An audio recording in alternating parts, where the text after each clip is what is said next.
नमस्कार। तो हम कल एडक्ट फॉर्मेशंस की बात कर रहे थे। हम कह रहे थे कि जब भी बेसिकली लुईस एसिड्स होते हैं,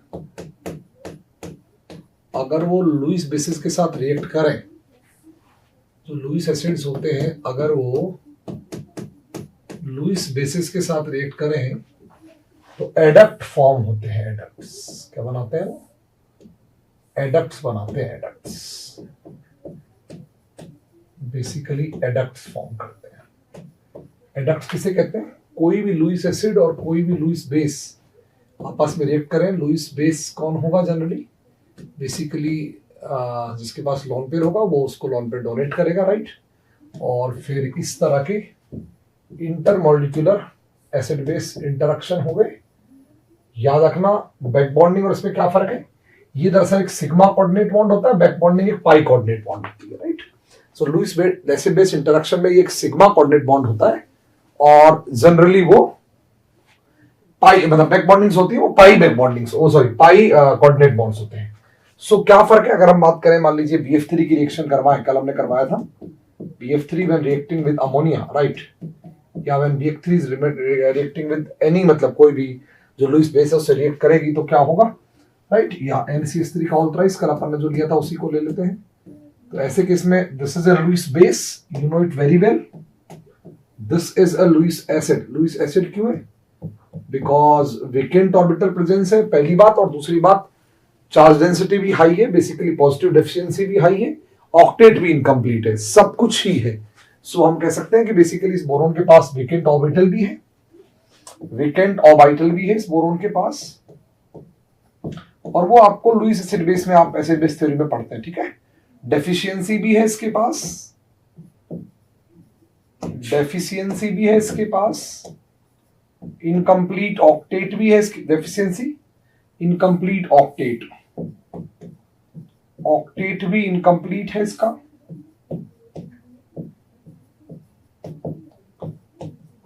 और दूसरा high charge density, high positive charge density, यानी कि वो भी डेफिशिएंसी है।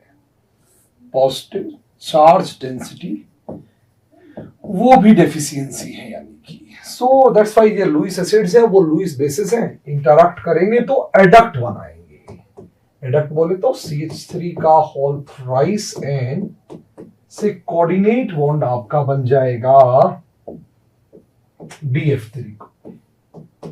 अच्छा, अब जरा इस कहानी को समझने की कोशिश करते हैं कि जो एडक्ट फॉर्मेशन होता है उनसे रिजल्ट क्या आते हैं, मतलब उनके परिणाम क्या निकलते हैं एडक्ट फॉर्मेशंस के।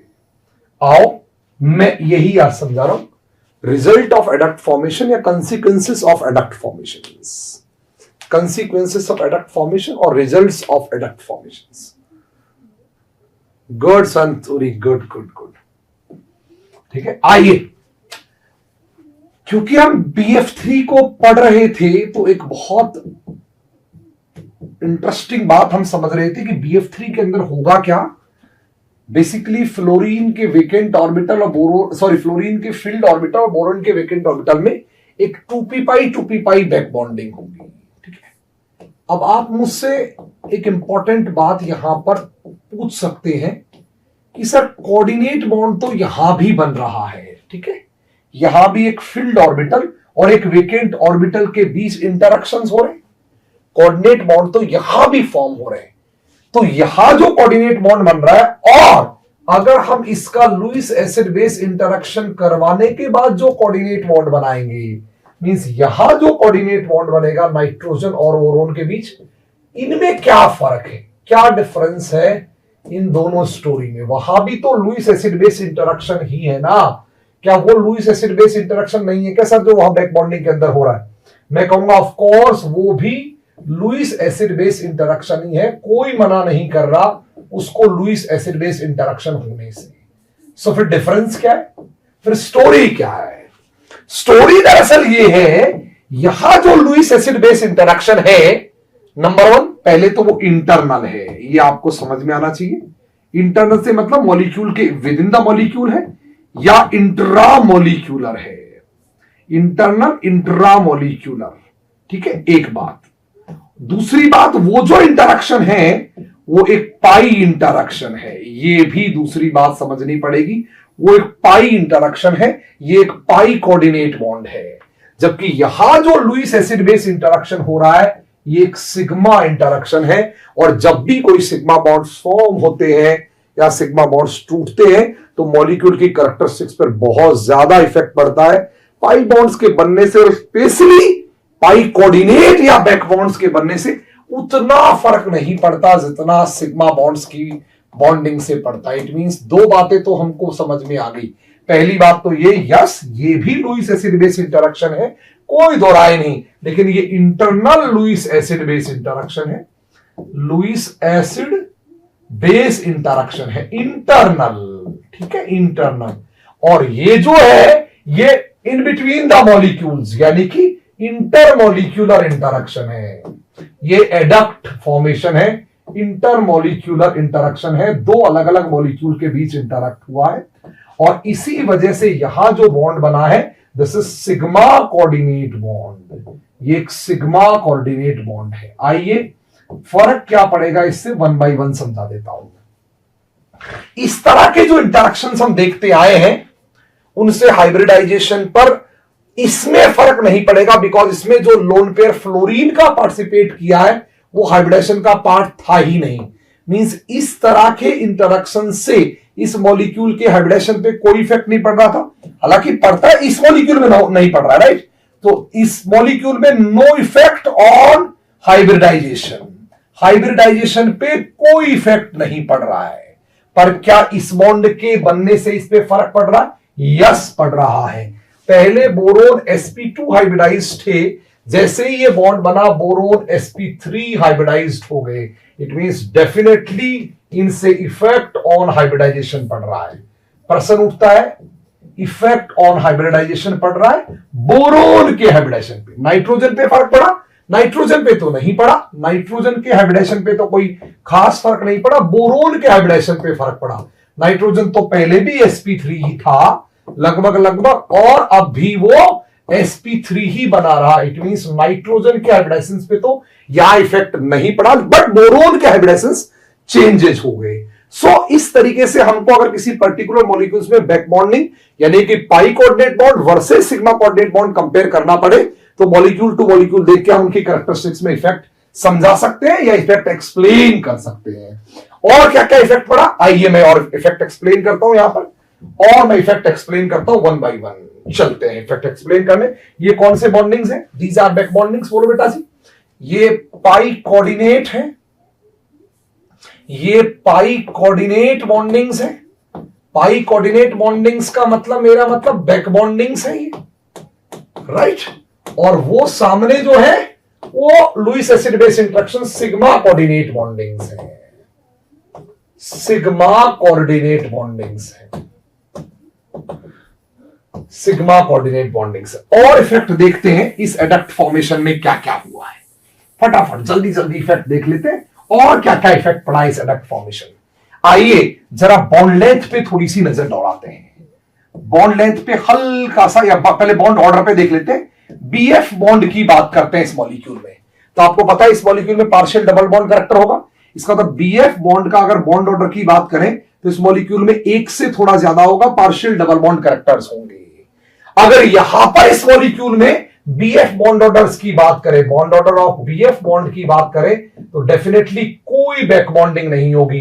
यहां बैक बॉन्डिंग वेनिश हो गई होगी। जैसे ही सिग्मा कोऑर्डिनेट बॉन्ड बन गया, बोरोन sp3 हाइब्रिडाइज हो गया, sp3 हाइब्रिडाइज हो गया, तो इसके पास किसी भी तरह का कोई वेकेंट ऑर्बिटल अवेलेबल नहीं है। sp3 होते ही नो वेकेंट ऑर्बिटल, और अगर वेकेंट ऑर्बिटल नहीं है तो बैक बॉन्डिंग हो ही नहीं सकती। No vacant orbital available. वैसे भी बैक बॉन्डिंग होने का सवाल ही पैदा नहीं हो सकता, बिकॉज sp3 हो गया तो ऑलरेडी जो सारे पी थे वो यूटिलाइज हो गए, राइट। कोई बैक बॉन्डिंग, और अगर बैक बॉन्डिंग नहीं होगी तो डेफिनेटली ये जो बॉन्ड है वो सिंगल बॉन्ड रहेंगे, किसी भी तरह का कोई पार्शियल डबल बॉन्ड कैरेक्टर नहीं आएगा। इट मींस अगर यहां बॉन्ड ऑर्डर की बात करें तो दैट विल बी 1, और यहां पर बीएफ के बॉन्ड ऑर्डर बात करें तो ग्रेटर देन 1। अगर बॉन्ड लेंथ की बात करें, बॉन्ड लेंथ ऑफ बीएफ की बात करें, और यहां पर अगर बॉन्ड लेंथ ए बोलूं, मैं कुछ भी बराबर ए बोल देता हूं, और यहां पर बीएफ बॉन्ड लेंथ को मैं बी बोलूं, तो मैं कह सकता हूं यहां बॉन्ड ऑर्डर ज्यादा था तो बॉन्ड लेंथ कम होगी, और एस कैरेक्टर भी ज्यादा था परसेंटेज एस करेक्टर भी ज्यादा था, बॉन्ड ऑर्डर भी ज्यादा था, दोनों बातें ज्यादा थी। परसेंटेज एस करेक्टर भी यहां पर हाई था sp2 के अंदर, बॉन्ड ऑर्डर्स भी यहां पर हाई थे। यहां पर sp3 में परसेंटेज एस करेक्टर्स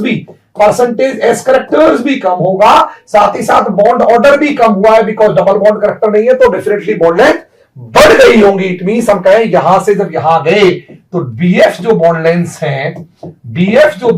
हैं वो डेफिनेटली बढ़ गई होंगी, इंक्रीज हो गई होंगी, आगे बढ़ गई होंगी बीएफ बॉन्ड लेंथ। राइट और नॉट बोलो। इट मींस ए और बी की बॉन्ड लेंथ कंपैरिजन करवाए तो हम कहेंगे बी की बॉन्ड लेंथ ए से ज्यादा होंगी बीएफ बॉन्ड लेंथ की। आइए थोड़ी नजर नाइट्रोजन पे भी दौड़ा लेते हैं, थोड़ी नजर नाइट्रोजन के पर्सपेक्टिव से भी देखने की कोशिश करते हैं। मैंने बोरोन के पर्सपेक्टिव से तो चीज चेक कर ली, उसका हाइब्रिडेशन चेक कर लिया, वो चेंज हुआ है। पहले हाइब्रिडेशन sp2 था, वो sp3 बन गया। It means hybridization is changed. दूसरा, बॉन्ड ऑर्डर चेंज हुआ है। तीसरा, बॉन्ड लेंथ चेंज हुई है। बोरोन के अराउंड ज्योमेट्री भी चेंज हुई है। यहां बोरोन के अराउंड ज्योमेट्री थी प्लेनर ज्योमेट्री थी, right.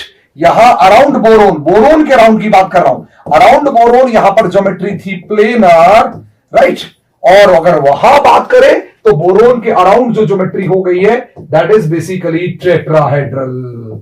It means geometry around boron atom भी चेंज हो गया है, उसमें भी चेंजेस आए हैं। ज्योमेट्री अराउंड बोरोन एटम भी चेंजेस आए हैं। थोड़ा सा चेंज नाइट्रोजन के बारे में भी देख लेते हैं। इसमें से कोई भी सवाल परीक्षा में आ सकता है, याद रखना। एडक्ट फॉर्मेशंस के अंदर किसी भी तरह का सवाल परीक्षा में पूछ सकता है। आइए थोड़ा सा चेंज हम, या थोड़ा सा जो बेसिकली हमारी नजर है वो नाइट्रोजन पे भी घटा लेते हैं, नाइट्रोजन पे भी दौड़ा लेते हैं। सबसे पहले नाइट्रोजन के हाइब्रिडेशंस की बात कर लेते हैं। सबसे पहले नाइट्रोजन के बोरोन सेंटर्स की चर्चा तो हो चुकी है, नाइट्रोजन सेंटर्स की चर्चा थोड़ी सी करके देखते हैं एडक्ट फॉर्मेशन से क्या होता है। अगर नाइट्रोजन सेंटर्स की चर्चा करें, और यहां पे तो वैसे भी बैक बॉन्डिंग थी भी नहीं, बैक बॉन्डिंग कोई फॉर्म हो भी नहीं रही थी यहां पे, बिकॉज इधर तो CH3 के साथ कोई इंटरेक्शन पीपाई टीपाई हो नहीं सकता है नाइट्रोजन का।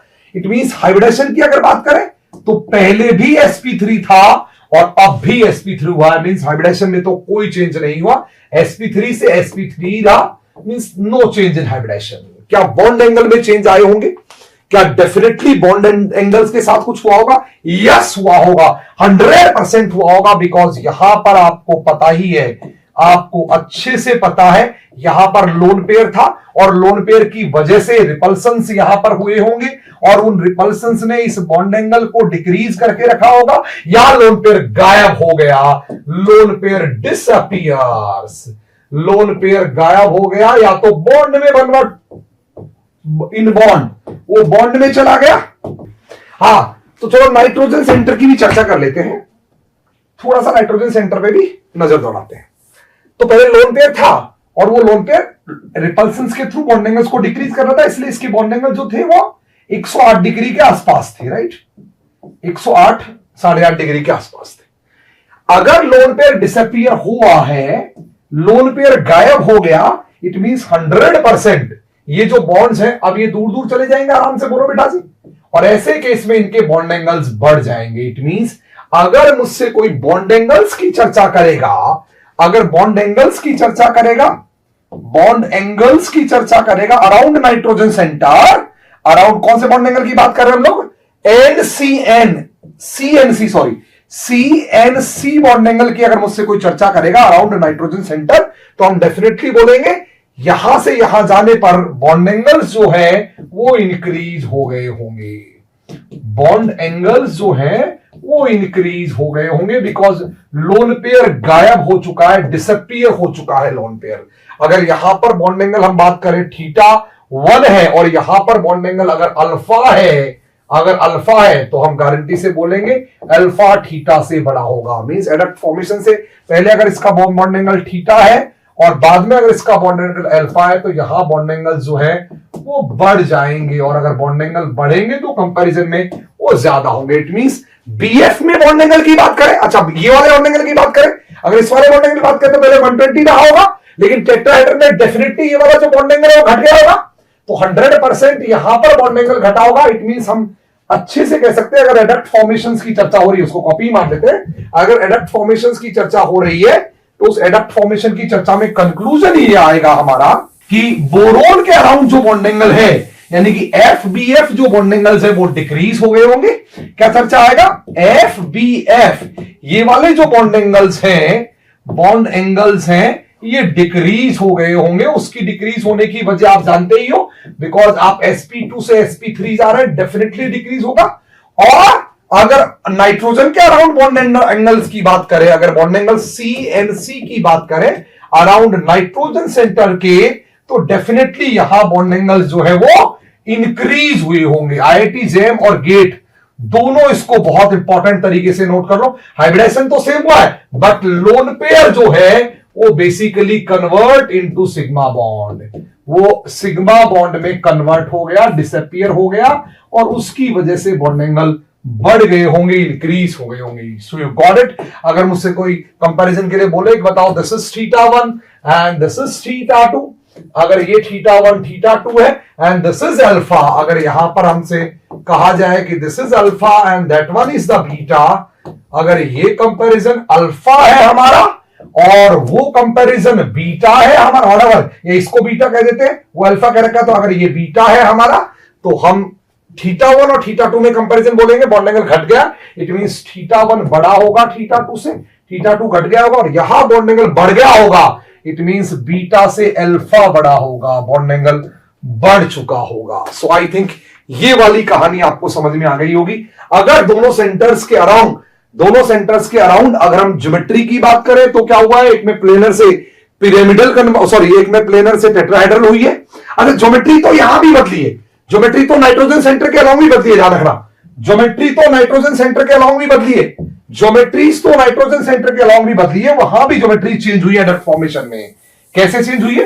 तो नाइट्रोजन सेंटर के अलाउंग ज्योमेट्रीज की चर्चा कर लो आप, नाइट्रोजन सेंटर के अलाउंग ज्योमेट्रीज की चर्चा कर लो आप, बताओ नाइट्रोजन सेंटर के अलाउंग ज्योमेट्री क्या थी? अच्छा, ज्योमेट्री दोनों ही चर्चा कर लेते हैं। अराउंड बोरोन सेंटर, अगर बोरोन सेंटर के अराउंड ज्योमेट्रीज की चर्चा करें तो पहले ये प्लेनर रही थी, और उसके बाद मैंने बता ही चुका हूं थोड़ी देर पहले कि ये पिरामिडल हो चुकी है, सॉरी टेट्राहेड्रल हो चुकी है, और ज्योमेट्री और शेप दोनों यही रही होगी, राइट ओके। अगर नाइट्रोजन सेंटर के अलाउंग बात करें तो ज्योमेट्री रही होगी टेट्राहेड्रल, शेप रही होगी पिरामिडल, वहां तो ज्योमेट्री और शेप दोनों ही यही रही होगी, वहां तो लोन पेयर है ही नहीं, इसलिए ज्योमेट्री भी यही रही होगी, शेप भी यही रही होंगी, और वहां तो उस तरफ भी ज्योमेट्री भी यही रही होंगी, शेप भी यही रही होंगी, राइट, शेप भी यही रही होंगी, कोई फर्क नहीं पड़ता। यहां पर ज्योमेट्री टेट्राहेड्रल है, वो स्टिल टेट्राहेड्रल रहेगी, बिकॉज बॉन्ड बनने के बाद भी ज्योमेट्री तो टेट्राहेड्रल ही रहेगी। So geometry is not going to change around nitrogen at all, but the shape is going to change, because यहां पर पहले शेप पिरामिडल थी और अब वो टेट्राहेड्रल हो गई होगी, लोन पेयर गायब हो गया तो टेट्राहेड्रल ही ज्योमेट्री हो गई इसकी, और टेट्राहेड्रल ही शेप हो गई इसकी। मेरे ख्याल से आपको ये सारे कंपैरिजन समझ में आ गए होंगे, ऑल कंपैरिजन थे वो समझ में आ गए होंगे। क्लियर हो तो मुझे बताइए, दोनों सेंटर्स के अलाउंग, दोनों की बॉन्ड लेंथ, दोनों का फलाना, दोनों का ढिमकाना, मतलब एवरीथिंग आपको समझ में आ गया होगा मेरे ख्याल से। अगर आपको क्लियर है तो बताइए, पक्का एक्सप्लेन कीजिए। बिल्कुल, हाँ एकदम क्लियर है तो बताइए सारी कहानी, bond length, bond angle, geometry, lone pair, S character, फलाना ढिमकाना चमकाना, एडक्ट फॉर्मेशन से क्या क्या फर्क पड़ता है ये आपको है तो बताइए। यहीं से करनी है प्रताप क्वेश्चन की प्रैक्टिस, यहीं से करनी है, मैं यहीं कराऊंगा सारी क्वेश्चन की प्रैक्टिस, A to Z, एक एक सवाल। एकदम क्लियर है बोलो। हाइब्रिडेशन sp2 से sp3, sp3 से sp3, प्लेनर से पिरामिडल, यहां सॉरी प्लेनर से टेट्राहेड्रल, यहां पिरामिडल से टेट्राहेड्रल। शेप की बात करें, ज्योमेट्री तो आप देख ही लोगे। बॉन्ड ऑर्डर की बात करें, यहां बॉन्ड ऑर्डर ज्यादा BF, वहां कम, यहां बॉन्ड लेंथ कम, वहां बॉन्ड लेंथ ज्यादा, यहां बॉन्ड एंगल ज्यादा, वहां बॉन्ड एंगल कम, यहां बॉन्ड एंगल कम, वहां बॉन्ड एंगल ज्यादा। सब कुछ आप समझ चुके हैं, ठीक है। एडक्ट फॉर्मेशन, आइए अगर सब कुछ समझ चुके हैं तो एक सवाल के थ्रू एक्सप्लेन कीजिए क्या क्या चेंज हुआ है इस पर्टिकुलर मॉलिक्यूल में। मान लीजिए if I react BF3 with any metal fluoride, alkali, specially alkali metal fluoride, NaF और KF, if I react with this, you will get, or you can say the metal fluoride M plus F minus alkali metal fluoride, तो you will get M plus BF4 minus, right? M को तो हटाई दी, specially अपनी कहानी ये हुई है कि BF3 में जब आपने फ्लोराइड रिएक्ट कराया तो you will get BF4 minus, है ना? आपको बताना है क्या क्या बदला है और क्या क्या नहीं बदला इस मॉलिक्यूल का। टेल मी, जितने आप बता सको क्या क्या बदला है और क्या क्या नहीं बदला इस मॉलिक्यूल का। Lewis base Lewis acid interaction ही हुआ है गारंटी से। एन के केस में बॉन्ड लेंथ, अच्छा एन के केस में बॉन्ड लेंथ, एक और चीज वहां पर चाहो तो एक्सप्लेन कर सकते हैं अपन। एन के केस में bond length, yes we can also explain that, हम उसको भी एक्सप्लेन कर सकते हैं अगर एन के केस में बॉन्ड लेंथ की चर्चा करेंगे तो कोई। तो एन के केस में बॉन्ड लेंथ की चर्चा कैसे की जाएगी बोलो? वहां तो बैक बॉन्डिंग इधर भी नहीं थी और बैक बॉन्डिंग उधर भी नहीं है, बस वहां चर्चा परसेंटेज एस करैक्टर से करेंगे।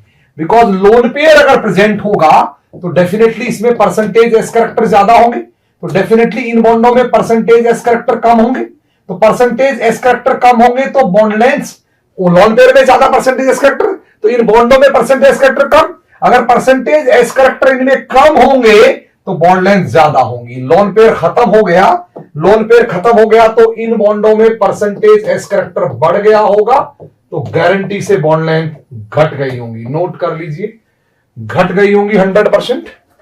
परसेंटेज एस करैक्टर का खेल है, परसेंटेज एस करैक्टर का खेल है, बॉन्ड लेंथ घट गई होंगी, घट गई होंगी बॉन्ड लेंथ। तो यहां पर हम केवल percentage s character, because hybridization तो सेम ही है, हाइब्रिडाइजेशन तो सेम ही है, परसेंटेज एस करैक्टर के बेस पे। सो अब हमने यहां एक्सप्लेन किया है बॉन्ड लेंथ, कौन सी? एनसी बॉन्ड्स की बॉन्ड लेंथ को एक्सप्लेन किया हमने on the basis of percentage s character. Got it? Got it? आइए क्वेश्चन नंबर 1, ये जो एडक्ट फॉर्मेशन की पहली रिएक्शन है, बताइए इस एडक्ट फॉर्मेशन की रिएक्शन के बारे में क्या बदला और क्या नहीं बदला, क्या बदला और क्या नहीं बदला। यस यस रमा, यस प्रत्युंजन, उससे भी कह सकता है, तो अगर उसकी पॉजिटिव वाली स्टेट लेके कह रहा है तो उससे भी कह सकता है, बात उससे भी वही होगी।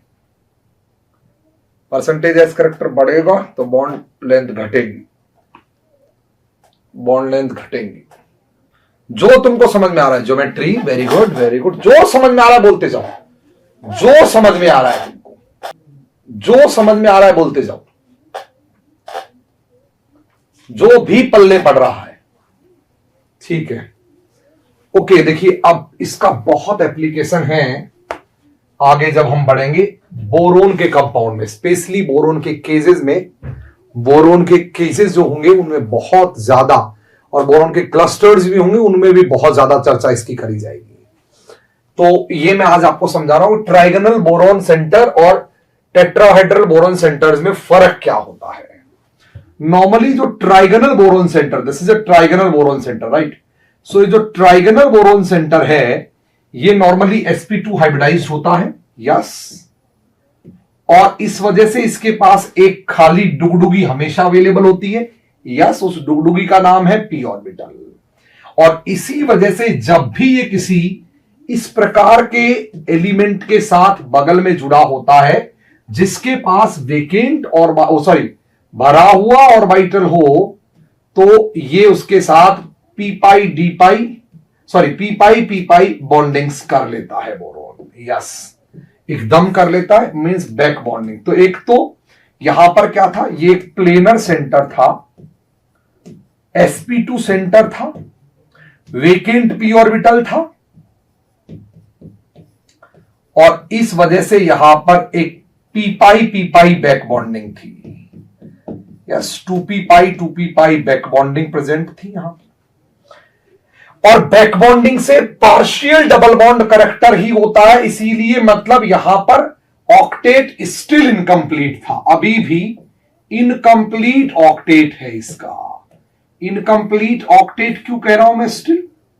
बिकॉज कंप्लीटली उसका ऑक्टेट पूरा नहीं हुआ। ये पार्शियल डबल बॉन्ड करैक्टर है, इसीलिए बैक बॉन्डिंग की वजह से, या बैक बॉन्डिंग हमेशा यूं समझ सकते हैं कि पार्शियल ऑक्टेट कंप्लीशन करती है। पार्शियल ऑक्टेट कंप्लीशन मतलब पूरी तरह से उसका ऑक्टेट कंप्लीशन नहीं होता, पार्शियल ऑक्टेट कंप्लीशन होता है back bonding. So still it's incomplete octet, और अगर इनकम्प्लीट ऑक्टेट है तो still it is a Lewis acidic centre. ठीक है, it's still Lewis acidic centre. So एक प्लेनर है, यस, sp2 है, यस, वेकेंट पी है, यस, पी पाई है, यस, लुईस एसिडिक है, स्टिल यस, इनकम्प्लीट ऑक्टेट है, यस। इसके अलावा और क्या क्या है? इसके अलावा बीएफ बॉन्ड का bond order partial double bond character की वजह से ज्यादा है। So bond order of BF bond single से ज्यादा है, मतलब 1 से ज्यादा है, राइट। और इस वजह से जो बॉन्ड लेंथ है इसके बीएफ बॉन्ड की, वो डेफिनेटली सिंगल बॉन्ड की बॉन्ड लेंथ से, बीएफ सिंगल की बॉन्ड लेंथ से 100% कम है। ठीक है, क्योंकि पार्शियल डबल बॉन्ड करैक्टर है, इस वजह से शॉर्टनिंग ऑफ बॉन्ड लेंथ, ये कह सकते हैं पार्शियल डबल बॉन्ड की वजह से shortening of bond length present है, right. Shortening of bond length, yes, shortening of bond length, yes, ये बिल्कुल बैक बॉन्डिंग है तो ये होगा। सो ये कुछ पॉइंट्स है जो मैंने आपको नोट करवा दी इस तरीके के। प्लेनर है, sp2 है, वेकेंट, ये बहुत इंपॉर्टेंट है बिकॉज अभी जिसके जस्ट बाद में पढ़ाऊंगा एक प्लेनर बोरोन सेंटर और एक टेट्राहेड्रल बोरोन सेंटर्स में क्या फर्क होता है, ये आप बोरेट्स में भी देखेंगे, ये आप बोरोन के केसेस में भी देखेंगे थ्रू आउट बोरोन केमिस्ट्री में। जेम में तो हालांकि एक ही कंपाउंड हमारे पास इंपॉर्टेंट है, दैट वन इज B2S6, पर जेम के अलावा बाकी जो नेट गेट में अपन देखेंगे तो बहुत सारे बोरोन के कंपाउंड में आपको boron tetrahedral versus boron trigonal centres के बीच डिफरेंसेस करने पड़ेंगे मार्क्स। सो डिफरेंसेस कैसे करेंगे that we will discuss later, उसके बारे में हम चर्चाएं कर लेंगे आगे के अध्यायों में। So it's planar, it's sp2, या it's planar, it's sp2, yes, it has vacant p, yes, it's p pi d pi, it's Lewis acid base interaction, the bond order is greater than 1, and that is the shortening of bond length. आइए let's come to the right side, यानी कि come to the adduct, और adduct you can say it's a tetrahedral boron center. It's a tetrahedral boron center. If it is a tetrahedral boron center, you can easily say one thing. पहली बात तो hybridisation partial negative है, partial negative तो वैसे भी formal charge है, मैंने आपको बता रखा है, this is formal charge, right, real charge नहीं है। सो इट्स sp3 सेंटर और टेट्राहेड्रल सेंटर। तो पहली बात, ये एक टेट्राहेड्रल बोरोन सेंटर है, और अगर टेट्राहेड्रल सेंटर है तो हाइब्रिडाइजेशन इज sp3, और अगर sp3 है तो अब भैया वेकेंट ऑर्बिटल तो बचा नहीं, वो तो काम आ गया। इट मींस इसके पास किसी भी तरह का कोई वेकेंट ऑर्बिटल नहीं है, और वेकेंट ऑर्बिटल तो नहीं है, साथ ही साथ no lone pair on boron centre, गलती से भी ये पेयर ऑफ इलेक्ट्रॉन नहीं है, ये पेयर ऑफ इलेक्ट्रॉन नहीं है, लोन पेयर या pair of electron on boron centre, boron centre पे ये कोई पेयर ऑफ इलेक्ट्रॉन नहीं है जनाब। 20 बार मैं पीछे की क्लासेस में कह चुका हूं आपको, रिएजेंट में भी मैंने कहा था, ये एक फॉर्मल चार्ज है, रियल प्रेजेंस ऑफ इलेक्ट्रॉन नहीं है। इट मींस बोरोन सेंटर ना तो लुईस एसिडिक सेंटर रहा, ना ही लुईस बेसिक सेंटर रहा, क्योंकि ना तो खाली ऑर्बिटल है, ना ही कोई लोन पेयर है। So neither Lewis acidic centre, boron centre के बारे में आया, is neither Lewis acidic centre, ये ना तो लुईस एसिडिक सेंटर है, neither Lewis acidic centre, nor Lewis basic centre, किसी भी तरह का कोई बेसिक या एसिडिक सेंटर ये नहीं रहा, बिकॉज कोई किसी भी तरह के लोन पेयर है, ना प्रेजेंस ऑफ वेकेंट ऑर्बिटल है। एक और इंपॉर्टेंट बात है, बैक बॉन्डिंग तो है ही नहीं, बोलो बेटा जी, नो पी पाई डी पाई, अब कोई बैक बॉन्डिंग का सवाल ही नहीं उठता। जब खाली ऑर्बिटल ही नहीं बचा तो बैक बॉन्डिंग क्या सर से फोड़ोगे आप, वो भी नहीं बची, लुईस एसिडिक नहीं बचा। अच्छा, बॉन्ड लेंथ में क्या हुआ है, डेफिनेटली बॉन्ड ऑर्डर यहां पर है बीएफ बॉन्ड का, दैट इज 1, कोई भी पार्शियल डबल बॉन्ड करेक्टर नहीं है, दैट इज 1। और अगर बॉन्ड ऑर्डर यहां पर घटा है, इधर से इधर जाने पर अगर बॉन्ड ऑर्डर डिक्रीज हुआ है, यहां से यहां जाने पर अगर बॉन्ड ऑर्डर डिक्रीज हुआ है, तो तय मान लीजिए बॉन्ड लेंथ इंक्रीज हुई होंगी। यानी कि अगर इसमें बॉन्ड लेंथ को मैं ए से कंपैरिजन करूं और इसकी बॉन्ड लेंथ को बी से कंपैरिजन करूं, तो हम कह सकते हैं बॉन्ड लेंथ कंपैरिजन के अंदर बी जो बॉन्ड लेंथ है वो ए बॉन्ड लेंथों से ज्यादा होगा। मतलब वहां शॉर्टनिंग ऑफ बॉन्ड लेंथ था, यहां elongation in bond, elongation in bonds, bonds में इलोंगेशन हुआ है जनाब, इलोंगेशन हुआ है। सो ये एक प्लेनर बोरोन सेंटर और एक टेट्राहेड्रल बोरोन सेंटर के बीच का डिफरेंस है। This is the quite difference between a planar boron centre which is attached to the element having pair of electron, lone pair ऐसे एलिमेंट के पास हो और उससे अटैच हो एक प्लेनर बोरोन सेंटर और एक टेट्राहेड्रल बोरोन सेंटर। तो दोनों में क्या फर्क पड़ता है, एक sp2 बोरोन सेंटर और एक sp3 बोरोन सेंटर अटैच होने में क्या फर्क पड़ता है, ये सारे फर्क हैं। मेरे ख्याल से सारे फर्क आपको समझ में आ गए होंगे, आ गए हो तो मुझे बताइए। अच्छा, एक और इंपॉर्टेंट बात, ऑक्टेट कंप्लीशन हो गया, यहां पर इनकंप्लीट ऑक्टेट था, वहां पे ऑक्टेट भी कंप्लीशन हो गया, वो भी जरा लिख दीजिए। ऑक्टेट कंप्लीशन, ढंग से ऑक्टेट कंप्लीशन हो गया है, बढ़िया से ऑक्टेट कंप्लीशन हो गया है, ऑक्टेट बढ़िया से ढंग से ऑक्टेट कंप्लीशन हो गया है। पक्का गॉट इट? एक एक बात समझ में आ गई, बिल्कुल पानी की तरह आपको एक एक चीज क्लियर हो गई, एक एक बिंदु आपको समझ में आ गया। यस, ज्योमेट्री तो चेंज हो ही रही है, प्लेनर टू टेट्राहेड्रल, डेफिनेटली 100%। ठीक है, सो अब मैं इसको अप्लाई करना सिखाता हूं आगे। सेम स्टोरी होती है, comparison of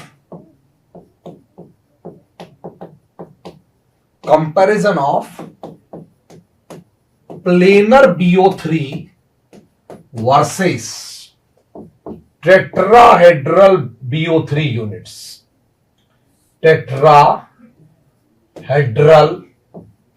BO3 units in boron compounds. ठीक है, जैम में सिर्फ इतना जानना जरूरी है और नेट में तो हम सारे बोरेन्स, फलाना ढिमकाना, बोरेट्स एंड बोरेन्स सब पढ़ेंगे इन बोरेट्स। ठीक है, सो जैम में तो सिर्फ इतना जान भर लो, काम हो जाएगा। नेट में तो हमको आगे पढ़ना ही है, फिर बहुत लंबा चौड़ा डिस्कशन इसको। अगर हमसे कोई कहे कि BO3 यूनिट्स किसी पर्टिकुलर मॉलिक्यूल में मौजूद है और BO4 यूनिट्स पर्टिकुलर मौजूद है, तो क्या डिफरेंस होगा इन यूनिट्स में? क्लियरली BO3 जब जब यूनिट्स प्रेजेंट होंगी तो ये ट्राइगोनल प्लेनर यूनिट्स हैं। कैसी यूनिट्स हैं? आगे हो सकता है इनमें कुछ और बॉन्ड हो, उस पर मैं चर्चा नहीं कर रहा हूं। ये ट्राइगोनल प्लेनर यूनिट्स होंगी, अभी आपको पता है, जस्ट पीछे कंपैरिजन करके आए हम, ट्राइगोनल प्लेनर यूनिट्स होंगी, राइट। और इनमें यहां there is p pi bonding, there is p pi back bonding होगी इनमें, यस होगी, पक्का होगी, 100%, राइट। और जब जब टेट्राहेड्रल यूनिट्स की बात करेंगे BO4 की, सो ये नॉर्मली टेट्राहेड्रल यूनिट्स होंगी, बोरेट्स में या बोरोन के अदर कंपाउंड्स में हम चर्चा करेंगे, राइट, इस तरह की। तो टेट्राहेड्रल यूनिट्स में एक तो बोरोन सेंटर पर ऑलवेज एक फॉर्मल नेगेटिव चार्ज रहेगा, दूसरी बात sp3 हाइब्रिडाइज्ड रहेंगे वो, और तीसरी बात इंपॉर्टेंट है कि वहां पर there is no back bonding, वहां पर किसी भी तरह की कोई बैक बॉन्डिंग्स प्रेजेंट नहीं होंगी, किसी भी तरह की कोई बैक बॉन्डिंग्स प्रेजेंट नहीं होंगी, राइट। इसीलिए इस तरह के सेंटर्स के अलाउंग यहां बॉन्ड्स में शॉर्टनिंग्स होंगी, हमेशा ऑलवेज शॉर्टनिंग्स होंगी बॉन्ड लेंथ की, और इस तरह के सेंटर्स के अलाउंग इन बॉन्ड्स में यहां पर बॉन्ड लेंथ इनकी हाई होंगी। आइए इसको हम अप्लाई करते हैं एक आध मॉलिक्यूल में, जैम में उससे ज्यादा की जरूरत नहीं है, और नेट में तो फिर हमको करते ही रहना है, वहां तो हम अनेक तमाशे करेंगे, बहुत सारे। जैम में एक सिंपल सा मॉलिक्यूल देख लेते हैं हम, that is called borax, right. Borax. हालांकि वैसे तो बोरेक्स लिखा भी नहीं है, फिर भी हम लोगों को चेक तो कर लें एक बार बोरेक्स बस। और नेट गेट में तो हम बहुत सारे कंपाउंडों की स्टोरी पढ़ेंगे। बोरेक्स फॉर्मूला होता है Na2B4O7.10H2। एक्चुअल में तो ऐसे फॉर्मूला नहीं होना चाहिए, इसका फॉर्मूला तो एक्चुअल में होना चाहिए Na2B4O5OH का होल 4.8H2। ठीक है, एक्चुअल में तो फॉर्मूला ये होना चाहिए। इसमें हाइड्रेटेड वाटर मॉलिक्यूल 8 होते हैं, यहां से 10 नजर आते हैं, उसको हम लोग बना सकते हैं इस फॉर्मूले को। अगर हम इस बोरोन के इस बोरेट की स्ट्रक्चर को ड्रॉ करें तो कुछ इस तरह की स्ट्रक्चर्स बोरेट की जरूरत होती है। इसमें बीओबी हेट्रो बॉन्ड्स हैं, इस तरह के बीओबी हेट्रो बॉन्ड्स हैं, इट्स लाइक दिस बोलो। और एक आपका इस तरह का बॉन्ड प्रेजेंट होता है, इनमें एक बीओबी इस तरह का लिंकेज प्रेजेंट होता है दो बोरोन के बीच। ये है बोरेक्स की बेसिक यूनिट की स्ट्रक्चर, राइट। बाकी जो बॉन्ड बचे हुए उन सब में OH प्रेजेंट होता है, यहां पर भी OH, यहां पर भी OH, यहां पर भी OH और यहां पर भी OH। और इसके बारे में बहुत सवालात आते हैं, बाहर 2 Na+ हो जाएगा आपका, राइट। वो इसलिए बिकॉज 2 फॉर्मल चार्ज हैं, उन दोनों को आपको बैलेंस करना पड़ेगा। फॉर्मल दोनों टेट्राहेड्रल यूनिट्स पे ही होगा और डॉट आपका 8 H2O हाइड्रेटेड 8 वाटर मॉलिक्यूल्स होंगे। तो this is the structure of basically borax. Detail में इसके बारे में आगे जानेंगे और डिटेल में आगे जानेंगे इसके बारे में। अब इसके बारे में जो जो सवाल आते हैं वो आप सब आंसर कर सकते हैं A to Z।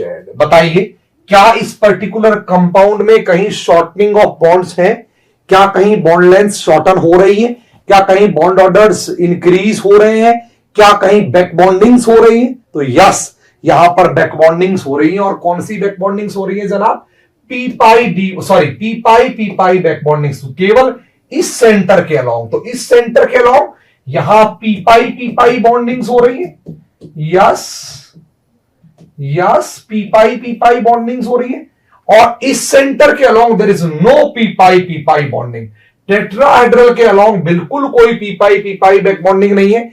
इसीलिए अगर हमसे कोई कहेगा कि देखने में ऐसा लगता है कि ये दोनों बॉन्ड एक जैसे ही हैं, अगर ये वाली बॉन्ड लेंथ ए है और ये वाली बॉन्ड लेंथ बी है, तो बताओ ए और बी बॉन्ड लेंथ में फर्क होगा क्या? 100% फर्क होगा, 100% फर्क होगा यहां पर। बिकॉज बी की तरफ ये वाला पार्शियल डबल बॉन्ड करेक्टर दिखा रहा है, पर ए की तरफ ये नहीं दिखा रहा। इसीलिए दैट इज वाई सिमेट्रिकल लगते हुए भी एक जैसा लग रहा है, फिर भी ये वाली बॉन्ड्स छोटी होंगी और वो वाली बड़ी होंगी। Means B is not equal to A bond length में, जबकि दोनों लगभग एक जैसी दिख रही। बोलो, and B is not equal to A ही नहीं, B is less than A, because B वाले बॉन्ड में पार्शियल डबल बॉन्ड करेक्टर है, परंतु ए वाले बॉन्ड में पार्शियल डबल बॉन्ड करेक्टर नहीं है। So I think you got it. मेरी बात ये अक्सर बोरोन के कंपाउंडों में देखने को मिलता है, फॉस्फोरस के कंपाउंडों में देखने को नहीं मिलेगा। अगर मैं इसी का कंपैरिजन P4O10 से करूं क्या इसी का अभी कर देता हूं कंपैरिजन। अगर इसी का कंपैरिजन मैं P4O10 से कर दूंगा तो आपको समझ में आएगा कि वहां पर ये POP बॉन्ड्स बॉन्ड लेंथ एक जैसे होंगे, पर बोरोन में ऐसा नहीं है। बोरोन में दोनों के दोनों जो बॉन्ड्स हैं वो डिफरेंट बॉन्ड्स हैं, लगते एक जैसे हैं पर डिफरेंट बॉन्ड्स हैं। आइए इस चीज को मैं कंपैरिजन करवाता हूं। बोरेक्स की जैसी स्ट्रक्चर्स हैं, या उसको मैं भी फॉस्फोरस की पढ़ा के करवा दूं क्या? चलो करवा देंगे। इस तरह की स्ट्रक्चर्स हैं, या पहले P4O10 पढ़ा देता हूं, फिर हम लोग करवा लेंगे इसकी। ये तो आप समझ गए, पहले P4O10 पढ़ा दो, फिर दोनों के कंपैरिजन कर लेंगे हम। ये वाली बात आप पक्का समझ गए? बोलो बेटा जी। तो अगर तुमसे कोई पूछे कि बताओ ये वाला बॉन्ड और ये वाला बॉन्ड, ऊपर वाला और नीचे वाला, कौन से बॉन्ड में पार्शियल डबल बॉन्ड करेक्टर होंगे? कौन से बॉन्ड में पार्शियल डबल बॉन्ड करेक्टर होंगे? इस बॉन्ड में डबल बॉन्ड करेक्टर होंगे, इसमें होंगे। कौन से बॉन्ड में पार्शियल डबल बॉन्ड करेक्टर्स होंगे? कौन से बॉन्ड में पार्शियल डबल बॉन्ड करेक्टर्स होंगे? सो इसमें पार्शियल डबल बॉन्ड करेक्टर होंगे, इसमें नहीं होंगे, बिकॉज ये जो ट्राइगोनल सेंटर के अलोंग बॉन्ड है उनमें बैक बॉन्डिंग्स होंगी। जो टेट्रा सेंटर हेड्रल सेंटर की तरफ जुड़े हुए हैं उनमें बैक बॉन्डिंग्स नहीं होंगी। ऊपर वाले में, हाँ ऊपर वाले में, हाँ ऊपर वाले में, जी हाँ ऊपर वाले में। ऊपर वाले, हाँ ऊपर वाले में, बिल्कुल ऊपर वाले में, बिकॉज ऊपर वाले में डबल बॉन्ड करेक्टर होंगे, दैट इज वाई उनकी बॉन्ड लेंथ अलग होंगी। नीचे वाले में डबल बॉन्ड करेक्टर नहीं। ठीक है, चलिए आगे बढ़ते हैं। ऑक्साइड्स ऑफ फास्फोरस की बात कर रहे हैं। ये बेहद काम का है, बहुत ज्यादा। वैसे मैं आगे हाइड्रोलिसिस पढ़ाऊंगा, उससे पहले ऑक्साइड्स आपको पढ़ाऊंगा भी, उससे पहले ऑक्साइड्स आपको पढ़ाऊंगा भी। ऑक्साइड्स ऑफ फास्फोरस बहुत काम की चीज पढ़ा रहा हूं। P4O10 एक मॉलिक्यूल ले रहा हूं, P4O10। अगर मुझसे कोई कहे कि ये जो सिलिकॉन था जिसको हमने बनाया था, याद करो, उसकी polymerise structure as a silica exist करती है। मैंने आपको पढ़ाया था कि इन सिंगल बॉन्डों में एक पार्शियल डबल बॉन्ड करेक्टर होता है। यस, क्योंकि यहां पर एक P pi D pi bonding होगी, और वो भी यस, ये बात पढ़ चुके हैं। ये बहुत काम का है, सिलेबस में है, लिख लो, सबके सिलेबस में है, ये सबके सिलेबस में साफ लिखा हुआ है। गेट में भी साफ लिखा है, जेम में भी साफ लिखा है, नेट में तो है ही है। सो आपको पता है यहां पर एक पी पाई डी पाई बैक बॉन्डिंग्स प्रेजेंट है इस तरीके से, इसीलिए इन बॉन्डों में पार्शियल डबल बॉन्ड करेक्टर्स हैं और इनकी बॉन्ड लेंथ छोटी है।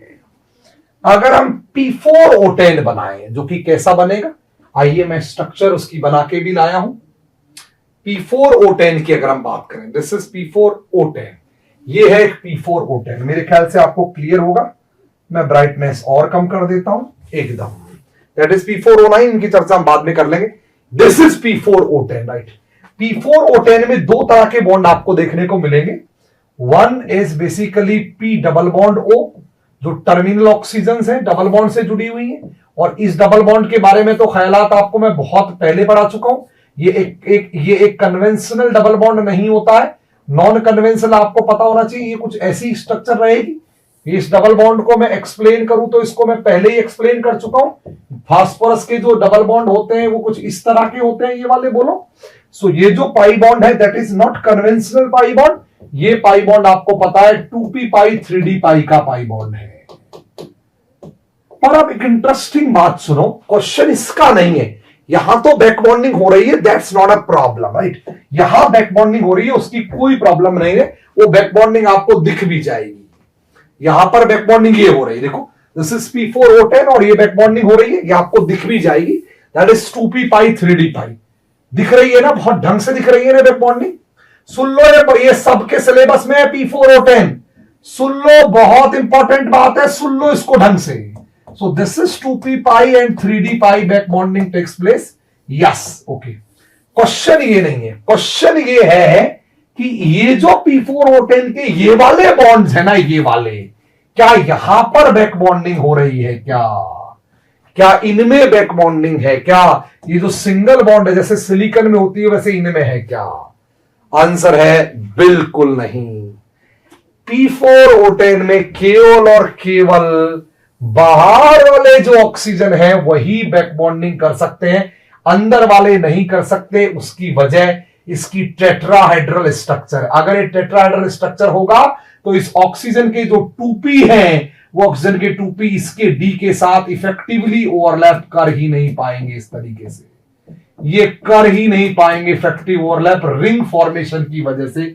इसीलिए गजब ही हो गया अगर तुमसे कोई पूछे कि बताओ इन बॉन्डों में क्या कोई डबल बॉन्ड करेक्टर है क्या? इन बॉन्डों में आंसर है बिल्कुल नहीं है, एकदम नहीं है, नहीं है, नहीं है, नहीं है। इन बॉन्डों में कोई डबल बॉन्ड करेक्टर नहीं है। इसीलिए अगर सिलिकॉन की बात करें, सिलिकॉन की वहां रिंग नहीं है, सिलिकॉन में रिंग नहीं है, ध्यान रखना। इस तरीके से बनी हुई, मतलब रिंग नहीं बनी हुई, चेन बनी हुई है। सो सिलिकॉन के कंपाउंड होते हैं वो चेन्स होते हैं, और चेन्स के कंपाउंडों में नॉर्मली पी पाई इफेक्टिव होती है। ये सॉरी पी पाई 2p पाई 3d पाई इफेक्टिव होती है। इफेक्टिव होती है। ये मैं नेट में चेन वर्सेस रिंग्स पढ़ाऊंगा, बट ये जो रिंग्स है आपकी, रिंग्स है, इनको केजेस भी कहते हैं। दीज आर कॉल्ड फॉस्फोरस के केजेस भी कहा जाता है। बोलो, इन केजेस की अगर चर्चा करेंगे आप, साइक्लिक केजेस की चर्चा करेंगे, इनफैक्ट इसको केजेस ही कहना चाहिए, ज्यादा बढ़िया तो केज ही हुए। केजेस की चर्चा करेंगे तो उनके ओरिएंटेशन इस तरह से नहीं होते, बिकॉज एक डी आपका, ये वाला डी यहां से हो गया तो ये वाला ऐसे निकला हुआ, ये पर्टिकुलरली इस डी के साथ कभी भी पी पाई डी पाई कर नहीं सकता, बिकॉज P4O10 की स्ट्रक्चर में चारों फॉस्फोरस टेट्राहेड्रल के 4 सेंटर्स पर मौजूद होते हैं। इस तरीके से इसकी स्ट्रक्चर ही कुछ इस तरीके की है, इसलिए इनमें कोई भी पार्शियल डबल बॉन्ड करैक्टर नहीं होता, बट सिलिकेट्स में होता है। सो अगर अब तुलना आपसे की जाए silicate versus borate versus phosphorus के ऑक्साइड्स, गजब तुलना हो गई, वर्सेस बोरेट्स की, ओ माय गॉड, वर्सेस तुलना की जाए बोरेट्स की, वर्सेस बोरेट्स की, गजब ही हो गया, मतलब कमाल ही है। वर्सेस तुलना की जाए बोरेट्स की इस तरीके से, ये आपकी बोरेट्स की तुलना की जाए, बोलो इस तरीके से, BOH OH OH, this is OH OH OH, बोलो। तो अब एक इंटरेस्टिंग चीज आपको इन तीनों स्ट्रक्चर्स में देखने को मिलेगी। इंटरेस्टिंग चीज यहां है, ये है कि ये जो बोरोन सेंटर्स हैं, कौन से बोरोन सेंटर, ये वाले, ये दोनों बोरोन सेंटर तो बैक बॉन्डिंग करेंगे ही नहीं, मींस यहां पर इस बोरोन सेंटर के अलोंग और इसके अलोंग बैक बॉन्डिंग्स प्रेजेंट है, और वो कौन सी प्रेजेंट है, 2p पाई, क्योंकि ये प्लेनर सेंटर है तो कोई प्रॉब्लम नहीं है बैक बॉन्डिंग में, it's 2p pi back bonding मौजूद है। यहां इस पर्टिकुलर सिंगल बॉन्ड के अलोंग 2p पाई 3d पाई मौजूद है, बट इस P4O10 में बाहर वाले में p पाई d पाई है, इन अंदर वालों में कोई बैक बॉन्डिंग नहीं है, गजब ही हो गया। सो इंटरेस्टिंग बात आप समझ गए होंगे मेरे ख्याल से। अगर हम P4O10 की चर्चा करें, सो इन बॉन्ड्स में, किन बॉन्ड्स में, इन बॉन्ड्स में लिख लो, there is 2p pi 3d pi back bonding, but इन बॉन्ड्स की बात करें, there is no back bonding, there is no back bonding. That is why लिख लीजिए, इन बॉन्ड्स का बॉन्ड ऑर्डर एग्जैक्टली 1 रहता है, और इन बॉन्ड्स का बॉन्ड ऑर्डर 2 के बराबर होता है। ये एज ए सिंगल बॉन्ड का, एज ए सिंगल बॉन्ड इनकी बॉन्ड लेंथ मिलेगी, एज ए सिंगल बॉन्ड की करस्पॉन्डिंग बॉन्ड लेंथ मिलेगी, इनकी एज ए डबल बॉन्ड मिलेगी, एज ए डबल बॉन्ड मिलेगी। सो आपसे इस तरह की स्ट्रक्चर में पूछ सकता है, जैसे दे देगा कि बताओ P4O10 का ही है, उसमें 2 फॉस्फोरस के साथ डबल बॉन्ड, आपसे पूछेगा बताओ इसमें कितने बैक बॉन्डिंग्स हैं, कौन कौन से ऑक्सीजन बैक बॉन्डिंग में पार्टिसिपेट कर रहे हैं, केवल और केवल यही 2 ऑक्सीजन हैं जो बैक बॉन्डिंग में कर रहे हैं, बाकी ऑक्सीजन बैक बॉन्डिंग में नहीं कर रहे हैं, इसमें केवल यही ऑक्सीजन में बैक बॉन्डिंग है। इसीलिए यहां P4O6 में जो उनकी बॉन्ड लेंथ है 165 पिकोमीटर, वो साफ साफ कह रही है सिंगल बॉन्ड के करस्पॉन्डिंग बॉन्ड लेंथ है, there is no back bonding. Note कर लो, there is no back bonding, there is no back bonding in phosphorus cages, in phosphorus cages. Phosphorus cages में सब कुछ है, देखो इसके पास वेकेंट डीए है, इसके पास 2pa है, सब कुछ है, परंतु बैक बॉन्डिंग नहीं है। केज स्ट्रक्चर की वजह से कोई इफेक्टिव बैक बॉन्डिंग नहीं है, कोई इफेक्टिव बैक बॉन्डिंग P4O6 में नहीं है, इसमें केवल एक बैक बॉन्ड है, इसमें 2 बैक बॉन्ड है P4O8 में, राइट। P4O9 में 3 बैक बॉन्डिंग्स है, यहां 3 बैक बॉन्ड है, और P4O10 में 4 बैक बॉन्डिंग्स है, 4 बैक बॉन्ड्स है, 4 बैक बॉन्ड्स है। इसको मोस्ट इंपॉर्टेंट तरीके से नोट कर लो, मोस्ट इंपॉर्टेंट तरीके से नोट कर लो। इनके सिंगल बॉन्डों में कोई पार्शियल डबल बॉन्ड करैक्टर नहीं है, बट बोरेट्स की बात करें, बोरेट्स की बात करें, बोरेट्स की बात करें या सिलिकेट्स की बात करें, इनके सिंगल बॉन्डों में पार्शियल डबल बॉन्ड करैक्टर है। यहां शॉर्टनिंग ऑफ बॉन्ड है, यहां शॉर्टनिंग ऑफ बॉन्ड लेंथ है, या है, यहां शॉर्टनिंग ऑफ बॉन्ड लेंथ है, यस, यहां इस वाले बोरोन सेंटर में होंगी ना, यहां शॉर्टनिंग ऑफ बॉन्ड लेंथ है, यस, यहां शॉर्टनिंग ऑफ बॉन्ड लेंथ है, यस, पक्का। यहां पे ये वाला डबल बॉन्ड की तरह काम करेगा, यहां इन बॉन्डों में like single bond, like single bond, कोई शॉर्टनिंग ऑफ बॉन्ड लेंथ नहीं है। समझ में आ गया होगा। available of 2p, available of 3d, but still there is no bb. Available of 2p, available of 3d, but still there is no bb. कोई back bonding नहीं है, कोई बैक बॉन्डिंग नहीं है. Got it, got it. तीनों के बीच का difference, silicate versus phosphorus oxide versus बोरेट्स. Silicate SiO2 का होल N है, ये 3 डायमेंशनल सिलिकेट बोलते हैं. तो सिलिकेट वर्सेस P4O10 यानी कि फॉस्फोरस के cage versus borates. Got it. इनके पास भी नहीं है, किस्मत वाले लोग नहीं है ये. हाँ मृदुल श्याम, जहां PW है वहां बैक बॉन्डिंग है. Yes yes yes yes yes yes yes. वो स्ट्रक्चर की वजह से Sakshi, that is due to structure, that is due to structure. वो तो स्ट्रक्चर की वजह से, वो तो स्ट्रक्चर की वजह से है. चौबे आएंगे स्ट्रक्चर ड्रॉ करने में, फॉर्मूले से आएंगे स्ट्रक्चर ड्रॉ करने में. पढ़ाऊंगा मैं ऑक्साइड, जब स्ट्रक्चर फॉर्मेशंस की बात करेंगे आएंगे स्ट्रक्चर ड्रॉ करने में.